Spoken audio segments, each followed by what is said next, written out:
Încă de la venirea pe această lume, întâmpinăm diferite lipsuri, suferințe, boli și putem observa că suferința fizică este universală și nimeni nu poate scăpa de ea.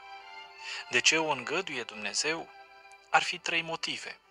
Fie ca plată a păcatelor noastre, fie spre încercarea credinței, fie spre creșterea noastră duhovnicească. Deci am putea afirma că nu contează atât de mult gravitatea bolii și a suferinței, nici timpul în care suferim, ci mai mult capacitatea noastră de a înțelege sau de a învăța câte ceva din ceea ce se întâmplă cu noi. Iată de ce vom vorbi astăzi despre originea și cauzele suferinței.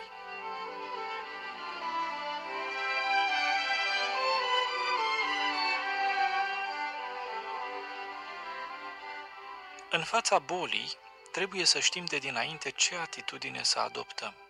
Dacă vom crede că nouă nu ni se pot întâmpla anumite boli, cel mai probabil vom fi copleșiți atunci când ne vom confrunta cu o anumită boală. Sfântul Ambrozie al Milanului spunea că dacă nevoia o cere, un om înțelept va primi cu bucurie neputința trupească, dându-și chiar și întregul său trup la moarte pentru Hristos.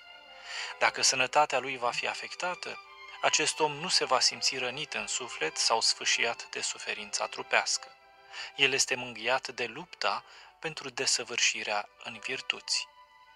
Sigur, ne întrebăm, dragi ascultători, cum poate un om să primească boala și neputința cu bucurie? Ei bine, depinde de modul de viețuire al omului. Dacă el viețuiește trupește și nu se raportează la Dumnezeu și la viața veșnică, atunci el chiar nu poate înțelege rostul suferinței. Dar dacă am trăit cu toții în această lume ca și cum nu am fi din lumea aceasta, atunci ne-am dat seama încetul cu încetul de scopul suferinței din viața noastră. În acest demers, bineînțeles că ne ajută și Dumnezeu, căci, fără ajutorul revelației dumnezeiești, omul nu poate înțelege originea și cauzele suferinței, dar nici scopul ei.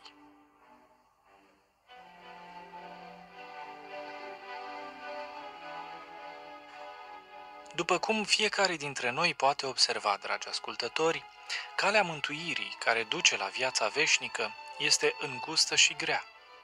Aceasta este arătată atât prin exemplul sfânt al Domnului, cât și prin sfânta lui învățătură.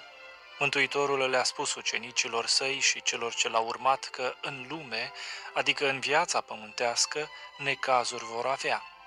Înțelegem de aici limpede că tristețea și suferința sunt îngăduite de Dumnezeu în timpul vieții pământești pentru adevărații lui robi și slujitori. Dar de ce se întâmplă aceasta? De ce tristețea și suferința, împreună cu bolile care le însoțesc, sunt îngăduite pentru noi?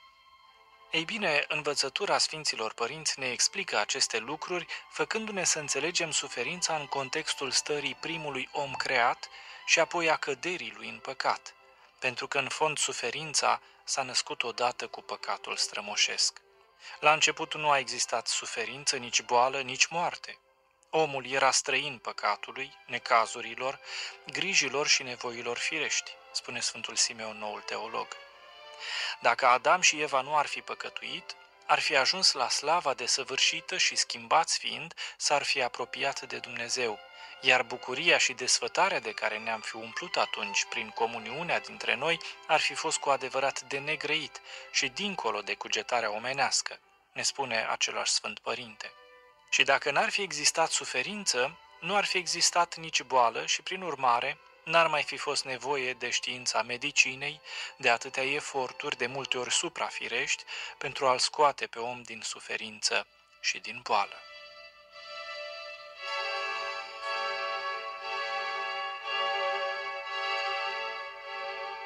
Când omul a fost ademenit și înșelat de către diavol, Dumnezeu s-a apropiat de om așa cum se apropie un doctor de un bolnav, spune Sfântul Ioan Gură de Aur. Dumnezeu s-a apogorât în Eden, în răcoarea serii, și a strigat: Adame, unde ești? Prima lui manifestare față de om după păcatul neascultării nu a venit ca din partea unui judecător răzbunător, ci ca din partea unui doctor înțelept în căutarea pacientului său. Fiindcă Dumnezeu, afirmă Sfântul Ioan Gură de Aur, când află un păcătos, nu se gândește cum îl poate face pe acesta să plătească, ci cum îl poate îndrepta, făcându-l mai bun. Așadar, omul căzuse în plasa ispitei de a fi ca și Dumnezeu Creatorul, ceea ce este împotriva oricărei rațiuni sau posibilități. Primul păcat a adus cu el nu îndumnezeirea, ci suferința, boala și, într-un final, moartea. Și nu din întâmplare, ci dintr-o rațiune îndreptătoare, pentru ca omul să poată cunoaște neîndoielnic și pentru totdeauna că el nu este ca Dumnezeu. De aceea, ne spune Sfântul Ioan Gură de Aur, doctorul ceresc a predat trupul omului nesfârșitelor suferințe și boli, pentru ca omul să învețe chiar din firea sa că nu mai trebuie să primească niciodată acest gând, adică să fie ca Dumnezeu. A zis Dumnezeu Evei, în dureri vei naște copii, iar lui Adam, blestemat va fi pământul pentru tine. Cu osteneală să te hrănești din el în toate zilele vieții tale. În sudoarea feței tale îți vei mânca pâinea ta, până te vei întoarce în pământul din care ești luat.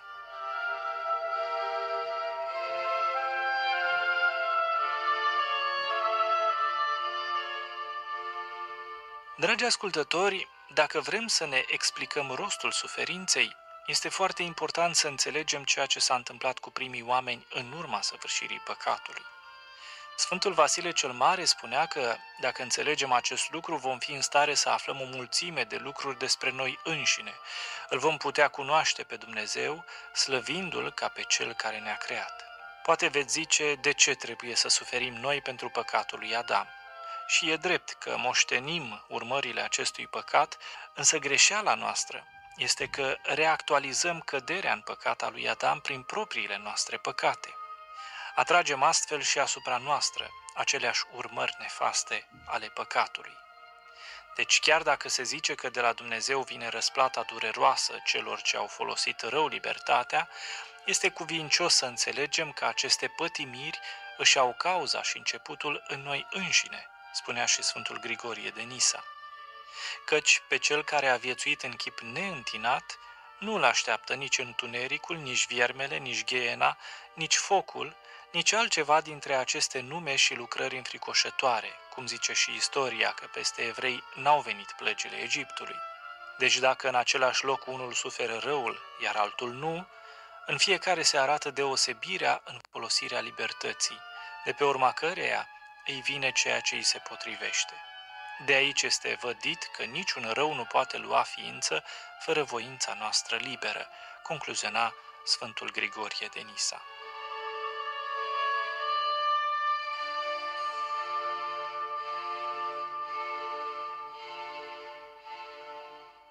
Meditând și noi, dragi ascultători, la cele spuse de Sfântul Grigorie, ne dăm seama că noi suntem cei care atragem asupra noastră suferința, boala și tot ceea ce este rău. În altă ordine de idei, chiar dacă face parte din biserică, în care împărăția este de pe acum prezentă, omul, viețuind în trup, rămâne supus îngustărilor lumii și îndură urmările păcatului care răvășesc întreaga lume. De aceea este cu neputință să nu avem parte de boli, de suferință și, într-un final, de moartea trupului. Cel care se împărtășește de Duhul nu-i lipsit de trebuințele trupului și ale firii, spunea Sfântul Maxim, mărturisitorul. Iar Sfântul Ciprian al Cartaginei tâlcuiește lucrul acesta, afirmând că atâta vreme cât viețuim pe acest pământ, ținem de unul și același neam omenesc, având aceeași alcătuire a trupului și numai prin suflet ne deosebim unii de alții. Pentru aceasta, cu toții avem parte de neajunsurile lumești, până când acest trup stricăcios se va îmbrăca în nestricăciune și acest trup muritor se va îmbrăca în nemurire. Când o cetate e cotropită de vrăjmași, robia ei o îndură toți deopotrivă, și când cerul e cu totul senin și nu-i nicio nădejde de ploaie, seceta îi amenință pe toți fără deosebire.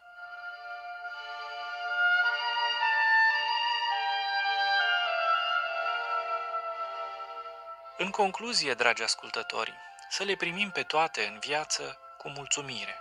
Din toate experiențele trăite în această viață trebuie să creștem și să ne întărim în duh. Astfel, o boală, o suferință sau orice necaz pot deveni prilej de apropiere față de Dumnezeu, de urcuș duhovnicesc, de depășire și desăvârșire a noastră.